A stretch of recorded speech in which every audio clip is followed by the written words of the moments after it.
Hola a todos, este video está preparado para revisar los contenidos, conceptos y algunos ejercicios sobre el tema electrostática, incluido en la unidad 3, que se denomina electrostática y campos eléctricos.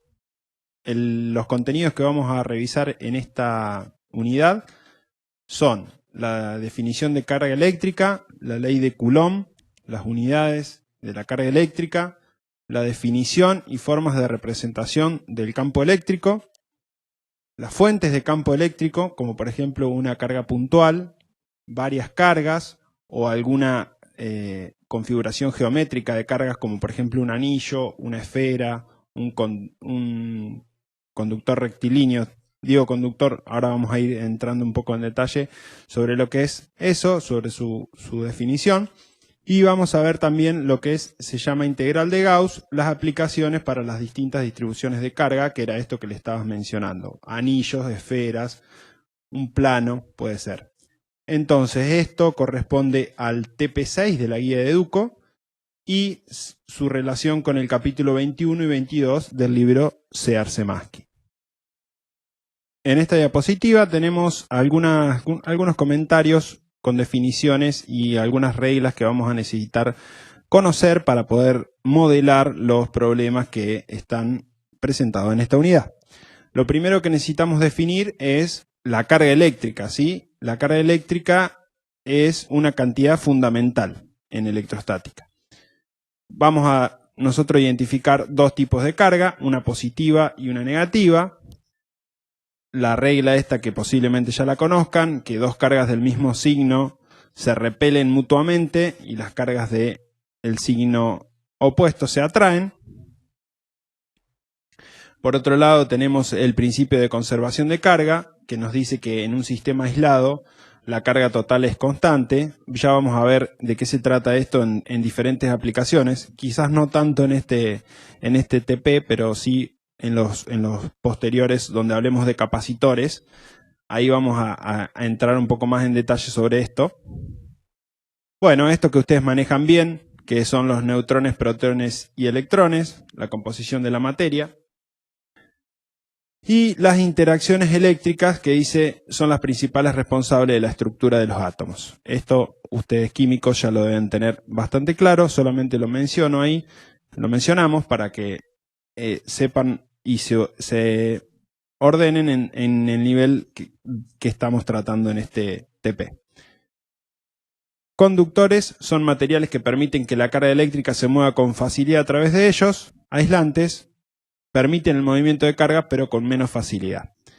Este comentario particular también va un poco más orientado a los TP que van a venir posteriores, pero tienen que estar acá para que sea introductorio. La ley de Coulomb es una ley para cargas puntuales, que las cargas puntuales son cuerpos muy pequeños en comparación con la distancia que los separa. O sea, para modelar nosotros una carga puntual decimos que es un cuerpo que tiene una carga positiva o negativa, según lo que decíamos recién, y están a una distancia r muy grande con respecto a su tamaño. Lo que descubrió Coulomb a través de la experimentación es que las dos cargas aparecen las fuerzas de interacción y el módulo de la fuerza que aparece, que le llama fuerza eléctrica, es proporcional a 1 sobre el cuadrado de la distancia que la separa. Entonces, esta ley de Coulomb no explica el origen de la fuerza, solo su existencia, ¿sí? Y aplica la regla de que las cargas del mismo signo se repelen y las cargas de signo contrario se atraen. Eso pudo verificar Coulomb de manera experimental. El modelo entonces que responde a este fenómeno es que la fuerza es el producto de K, que es una constante, por el producto de los módulos de las cargas dividido la distancia que la separa del cuadrado. K va a tener unidades de Newton por metro cuadrado sobre Coulomb cuadrado. Las fuerzas entonces que aparecen sobre las cargas forman un par de acción y reacción que obedecen a la tercera ley de Newton. ¿Qué quiere decir esto? Sobre la carga 1, en presencia de Q2, en presencia de la carga 2, aparece una fuerza del tipo de repulsión. Si yo suelto la carga 1 y mantengo la carga 2 quieta, la carga 1 va a intentar alejarse de la carga 2, respondiendo a la regla de que las cargas del mismo signo se repelen y que las cargas del signo contrario se atraen. Vamos a ir viendo diferentes ejemplos para diferentes cargas puntuales. La solución de este tipo de ejercicios no tiene mayor complejidad en cuanto al planteo físico o al modelado físico. Sí se empieza a complicar un poco con el manejo vectorial de las operaciones, porque nosotros acá vamos a estar calculando el módulo de la fuerza y en diferentes configuraciones vamos a tener que utilizar la fuerza como un vector, y ahí es donde tenemos que prestar muchísima atención. En este caso tenemos dos cargas puntuales que se localizan en el eje X de un sistema de coordenadas. Una carga Q1 de 1 nanocoulomb está a 2 centímetros del origen y la carga Q2 de menos 3 nanocoulomb está a 4 centímetros del origen. Nos está preguntando cuál es la fuerza total que ejercen estas dos cargas sobre una Q3 que se encuentra en el origen. También nos dice que las fuerzas gravitatorias son despreciables. Eso es para que cuando comencemos a resolver sepamos que nuestro diagrama de cuerpo libre solamente va a tener la fuerza eléctrica, ya que no va a haber otra fuerza que esté actuando sobre este problema. Me interesa hacer un paréntesis y comentarles que tengan presente el manejo de los multiplicadores de ingeniería: nano, micro, mili, pico, ¿sí? O sea, mili es por 10 a la menos 3 coulomb, micro por 10 a la menos 6 coulomb.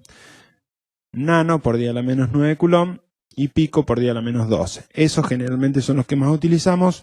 Luego podemos ver si podemos agregar algún material extra para poder profundizar un poquito más ese tema. Pero es importante que manejen que el nano son por 10 a la menos 9 para que en las cuentas los resultados que obtengan sean consistentes. Entonces, el consejo para siempre para resolver los ejercicios es comenzar por un esquema gráfico donde se representen todas las variables que están en juego, en este caso las tres cargas y su ubicación.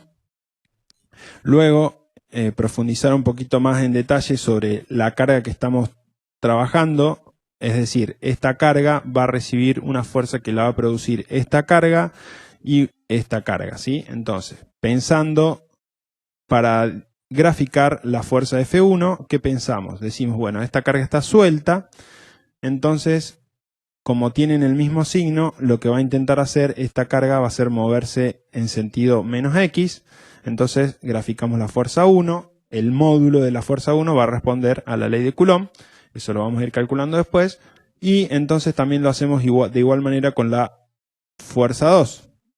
Si yo suelto la carga Q3 y mantengo quieta la Q2, va a intentar la Q3 acercarse a la Q2, respondiendo a la regla de que las cargas iguales se repelen, cargas opuestas se atraen.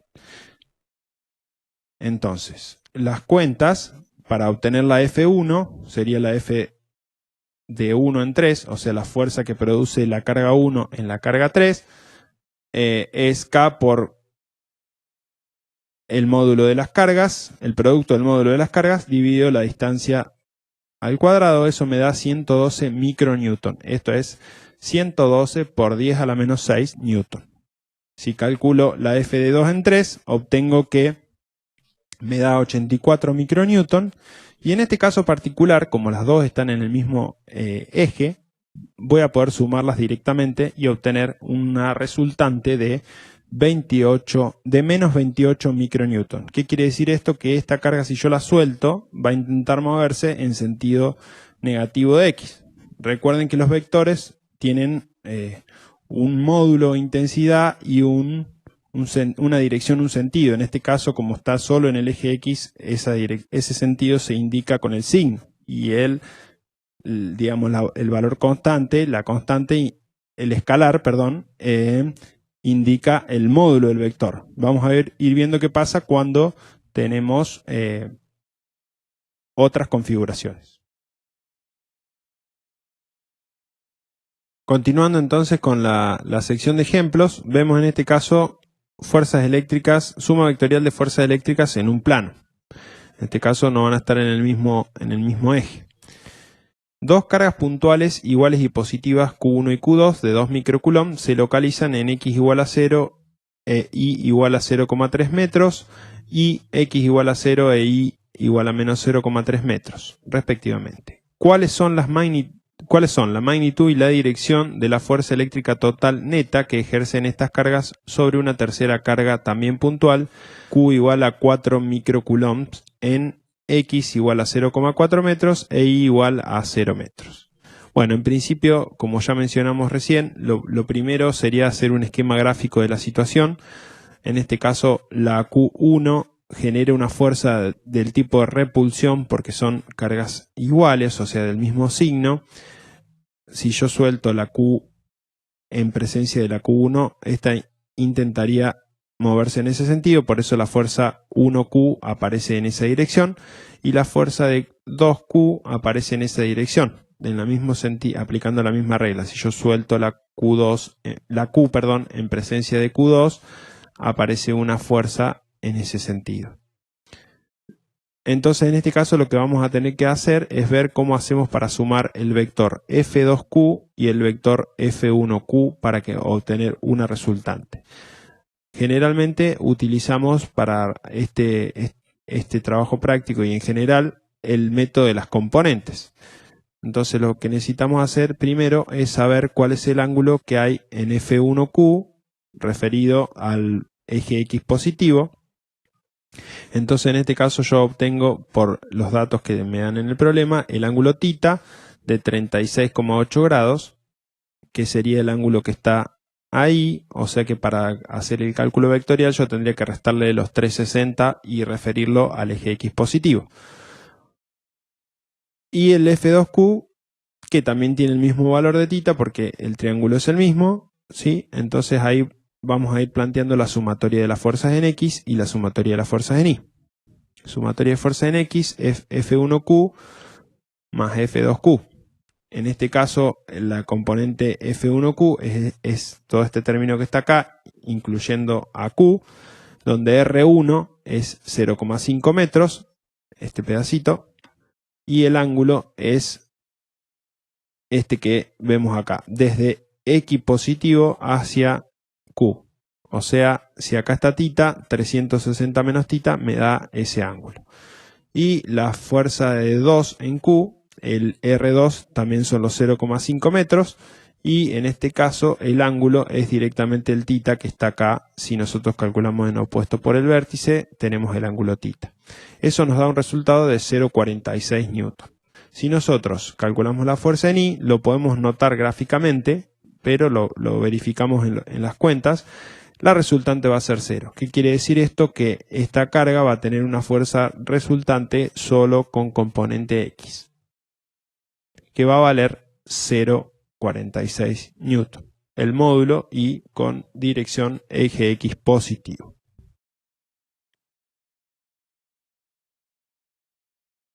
Bueno, un ejemplo 3 en esta diapositiva. En este caso tenemos tres cargas puntuales de 1 microcoulomb, Q1, Q2 y Q3. Esas tres cargas puntuales van a estar generando una fuerza sobre una tercera carga que es de menos 3Q, o sea de menos 3 microcoulomb. En este caso ya tenemos el gráfico aquí presente, tenemos sus diferentes distancias, ¿sí? Y los vectores F1, F3 y F2 correspondientes a las fuerzas que aparecen. Pensemos cómo es que pusimos el vector F1. Q1 tiene un signo positivo y Q3 tiene signo negativo. Entonces, si yo suelto a Q3, va a intentar irse hacia Q1. Y Q2 tiene igualmente un signo positivo y Q3 tiene un signo negativo. Entonces, si yo suelto Q3, va a intentar irse a F2. Por eso F2 tiene ese sentido y por eso F1 tiene ese sentido. De igual manera ocurre con el F3, que al ser negativa la carga 3Q, la carga que está en el vértice, donde yo estoy analizando la fuerza que aparece, debido a una carga positiva, va a moverse en ese sentido. De nuevo, para obtener el resultado, tengo que aplicar la suma vectorial. En este caso va a ser un poco más complejo el cálculo, pero vamos a ir viéndolo en una diapositiva siguiente. Bien, retomamos entonces en esta diapositiva el cálculo de la fuerza que aparece en la carga de menos 3Q ubicada en el vértice del cuadrado. Entonces la suma vectorial de F1 más F2 más F3 me va a dar el valor de F que yo estoy buscando. La F3 en módulo, por ley de Coulomb, vale 0,0135 newton. Ustedes después revisan los cálculos. La F2 en módulo vale 0,027 newton. Entonces, lo que yo voy a hacer acá es, a la F3, que yo obtengo el módulo por la ley de Coulomb, la voy a descomponer en X y en Y. Entonces, obteniendo un vector F3 en X y en Y. ¿Sí? Ustedes luego revisan la parte de los números y los cálculos, pero la lógica o el planteo que estamos haciendo es obtener un vector F3 que tenga una componente X que vale F3 por el coseno de 45 y un F3 en Y que vale F3 por el seno de 45.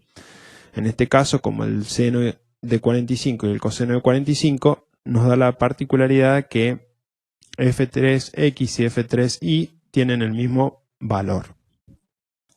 Lo mismo hicimos para la F2 y para la F1. La F2 tiene el mismo módulo que la F1, pero tienen distintas direcciones. ¿Sí? El mismo módulo porque están a la misma distancia, pero están en distintas direcciones. Entonces la F2X me va a valer F2 por el coseno de 0, o sea que sí va a tener un valor, y la F2Y me va a valer F2 por el seno de 0, o sea que no va a tener valor, que es lo que estamos viendo en el gráfico. Y la F1 va a tener valor en Y y no va a tener valor en X, que es lo que estamos viendo en el gráfico. Finalmente, una vez que tengo todas las componentes, básicamente lo que hago es sumar. F2, hago F1 más F2 más F3 en X y obtengo esta suma que hice acá. En este caso yo utilicé la nomenclatura de versores unitarios. Sí, básicamente lo que nos hace el versor unitario es conformar un vector o nos permite expresar un vector de esta otra manera diferente a la que habíamos estado utilizando de módulo y ángulo. Ahora lo podemos expresar en forma de los versores unitarios Y y J, que son dos versores que tienen la dirección, en el caso de Y, la dirección X, y en el caso de J, la dirección de Y. De esta manera obtenemos la representación, o podemos escribir el vector fuerza de resultado. En esta diapositiva entonces les queda un nuevo desafío para plantear qué pasa con la fuerza que aparece en la carga de menos 3Q ubicada en el centro geométrico del cuadrado. Eso les queda para tarea a ustedes y avanzar en la práctica de las soluciones de estos ejercicios.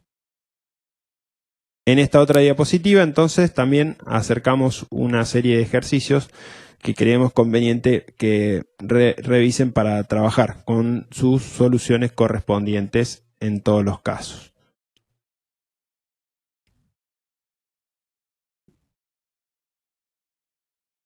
Seguimos avanzando entonces con las definiciones conceptuales. Hasta ahora definimos la ley de Coulomb y ahora que decíamos que que nos describía una fuerza que aparecía entre dos cargas puntuales o entre dos cargas y no sabíamos por qué era, no describía el origen. Entonces ahora aparece la definición de campo eléctrico que sí nos define el origen de la fuerza, es decir, la fuerza se origina a partir de un campo eléctrico presente en el espacio. El campo eléctrico se calcula como la fuerza por unidad de carga, ¿sí? Entonces, la fuerza eléctrica sobre un cuerpo cargado es ejercida por el campo eléctrico que otros cuerpos originan. Vamos a tratar de revisar un poquito esta idea. Si tenemos un cuerpo A y un cuerpo B, el cuerpo A y el cuerpo B ejercen fuerza eléctrica uno sobre el otro, eso es lo que ya conocíamos. Si nosotros quitamos el cuerpo B y quedamos en un punto P de análisis, ¿qué va a pasar con eso? Si nosotros tuviéramos una carga de prueba en el punto P, en este caso, una carga de prueba positiva, nos va a aparecer que en ese campo, en ese punto va a haber un campo eléctrico, que es la fuerza por unidad de carga, que el cuerpo A ejerce en una carga de prueba situada en el punto P. Entonces, este cuerpo A, esta esfera, este cuerpo cargado positivamente, nos va a estar generando un campo eléctrico en el punto P que va a ser la fuerza por unidad de carga. Bueno, entonces de esa manera queda definido el campo eléctrico como fuerza por unidad de carga. Si nosotros, la fuerza sobre una carga de prueba positiva Q0 apunta en dirección del campo eléctrico. Esa es la convención de signos que vamos a utilizar. Si nosotros tenemos una carga negativa, el campo eléctrico sigue teniendo la misma dirección, pero la fuerza apunta en dirección contraria. Eso es lo que vamos a tener que ir prestando atención en los ejercicios para trabajar. Generalmente siempre utilizamos la convención de una carga de prueba positiva y el campo eléctrico apunta en el sentido de la fuerza. Eventualmente puede aparecer una carga negativa y ahí nos da vuelta los signos, pero hay que estar atentos a esa cuestión.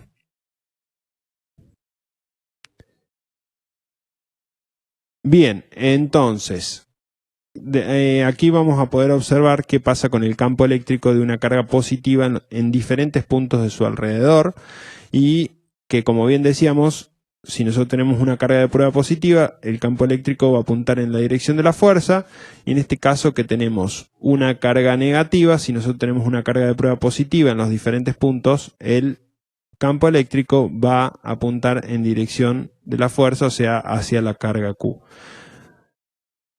La otra cuestión que tenemos que tener en cuenta es que como físicamente no existe la posibilidad de que haya una carga positiva aislada ni una carga negativa totalmente aislada, las líneas de campo van a ir desde la carga positiva hacia la carga negativa, generando un campo, lo que sería el campo eléctrico en el espacio circundante a las cargas. Eso lo vamos a ir desarrollando un poquito más adelante en los próximos trabajos. Interesante sería que podamos revisar entonces cómo quedaría la ecuación que nos permitiría calcular el campo eléctrico en un punto del espacio.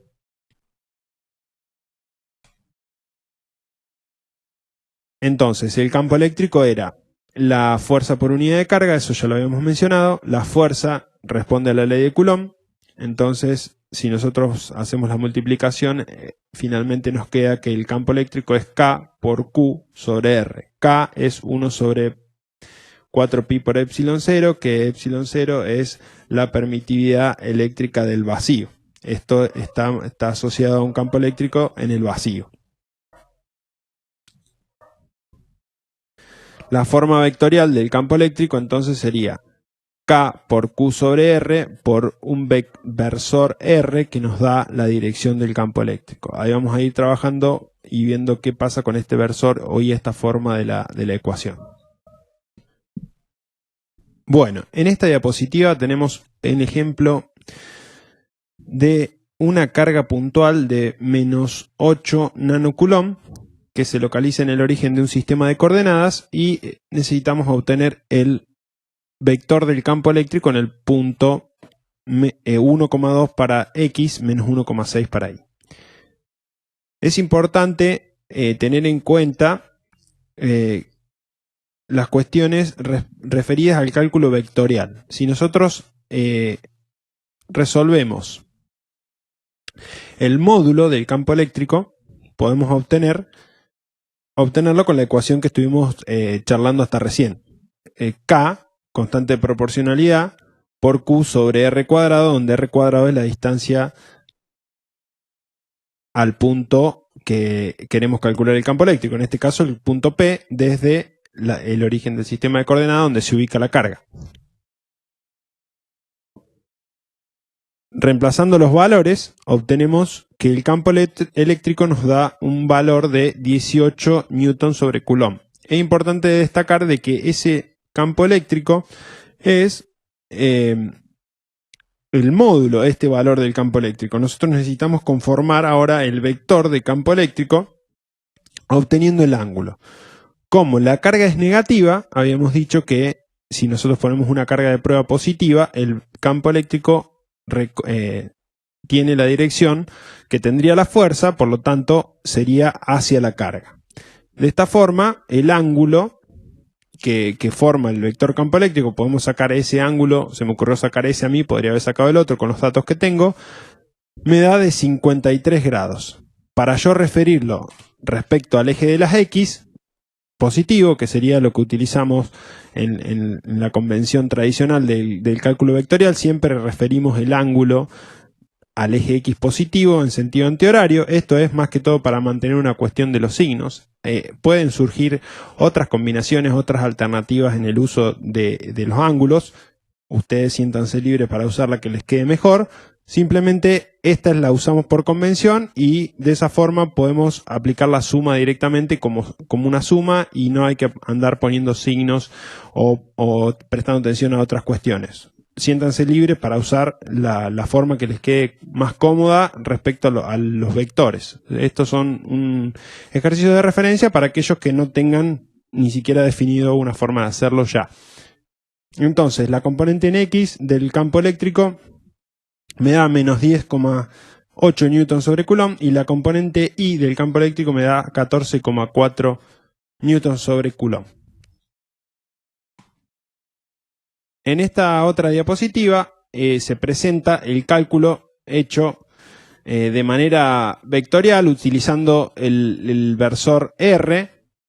El versor R es un versor que va desde el punto donde está la carga hacia el punto donde está el campo eléctrico. Bueno, esta cuestión se las dejo para que ustedes la revisen. No necesariamente tienen que prestarle demasiada atención, ¿sí? Es por ahí una cuestión un poco más formal en cuanto al cálculo, en cuanto a la utilización de los vectores. Con la otra forma que les mostré en la de Filmina anterior podría funcionar bien y no tendrían que tener inconvenientes. Sin embargo, como en el libro también está planteado de esta forma, lo dejamos escrito así. El versor R entonces es el versor que nos va a dar la dirección al módulo este que estamos calculando acá. Entonces eso básicamente es lo que hace esta cuenta. Esta le saca la raíz cuadrada de las componentes elevadas al cuadrado. Sirve para normalizar el versor y obtener el versor de módulo 1 que necesitamos con la dirección del campo eléctrico. O sea, básicamente lo que podemos decir es que este versor R tiene la dirección del campo eléctrico. Fíjense que en este caso es positivo para X, negativo para Y, pero cuando lo multiplique por la carga negativa me va a invertir estos signos y me va a dar el valor hacia arriba. En este caso está redondeado, me da 11 y acá me da 14. En la otra Filmina tenía unas pequeñas diferencias con los números. Bueno, también en esta diapositiva presentamos lo que se llama superposición. Creo que lo mencioné antes, si no lo mencioné antes. La superposición de fuerzas es que podemos ir haciendo un estudio, un análisis de lo que sería el efecto de cada una de las, por ejemplo, de las cargas que generan fuerza, en este caso cada una de las cargas que generan el campo eléctrico. Entonces, la carga 1 va a generar un campo eléctrico 1, la carga 2 va a generar un campo eléctrico 2 y lo podemos ir analizando de manera independiente a cada uno y luego superponer los efectos de cada uno de los elementos que aportan al campo eléctrico, en este caso las cargas, y luego finalmente hacer la suma vectorial de los aportes de cada uno individualmente. Eso sería básicamente el principio de superposición. Es decir, que podemos superponer y analizar de manera individual los efectos y luego sumarlos para obtener el vector campo eléctrico resultante en el punto P debido a la presencia en este caso de estas dos cargas. Eventualmente puede aparecer una configuración diferente de cargas, puede aparecer una esfera, puede aparecer un anillo y esas cuestiones son las que se van a ir resolviendo en los diferentes ejercicios de esta unidad. Bueno, en este caso tenemos el ejemplo de un dipolo y el cálculo del campo eléctrico en 3 puntos, en el punto A, en el punto B y en el punto C. Vamos a ir viendo qué pasa en el punto A, en el punto B y en el punto C, entonces cómo es el campo eléctrico que genera este dipolo que está en este enunciado, teniendo dos cargas puntuales de 12 nanocoulomb y menos 12 nanocoulomb separadas una distancia de 0,1 metro. Bueno, en esta diapositiva entonces vamos a ver la solución al cálculo del campo eléctrico en el punto A, en el punto B y en el punto C. El del punto C lo vamos a dejar presentado ahí, ustedes van a ver el detalle, vamos a tratar de hablar sobre el punto A y el punto B. En el punto A, lo que tenemos que hacer, en principio, es aplicar el principio de superposición y ver qué pasa con el campo que genera la carga 1 y el campo que genera la carga 2. En el caso del campo que genera la carga 1, si nosotros estamos en el punto A y tenemos una carga positiva de prueba, la carga 1 me va a generar una fuerza de repulsión, o sea que el E sub 1 va a tener dirección positivo X. Si analizo una carga positiva de prueba y veo qué pasa con el campo que genera la carga Q sub 2, vamos a ver que vamos a tener una fuerza de atracción, por lo tanto va a tener la fuerza también, el campo va a tener dirección de positivo X. ¿Sí? Entonces, básicamente, la suma vectorial de las componentes en X me va a dar el resultado del campo eléctrico en el punto A.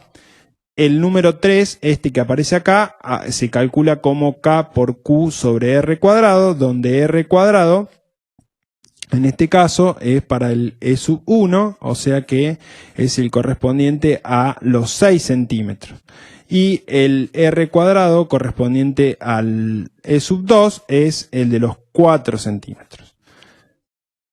Para el punto B ocurre lo mismo. En este caso, si yo analizo el E sub 1, pongo una carga positiva de prueba en el punto B, voy a obtener un campo eléctrico de tipo repulsión, con una fuerza de tipo repulsión en esa dirección, y si pongo una carga positiva en el punto B y veo a la carga sub 2, va a tener una fuerza de tipo atracción. Los valores de estos surgen de la misma cuenta de K por Q sobre R. En el caso de el E sub 1 sería 4 centímetros y en el caso del E sub 2 sería 4 más 6 más 4, o sea 14 centímetros.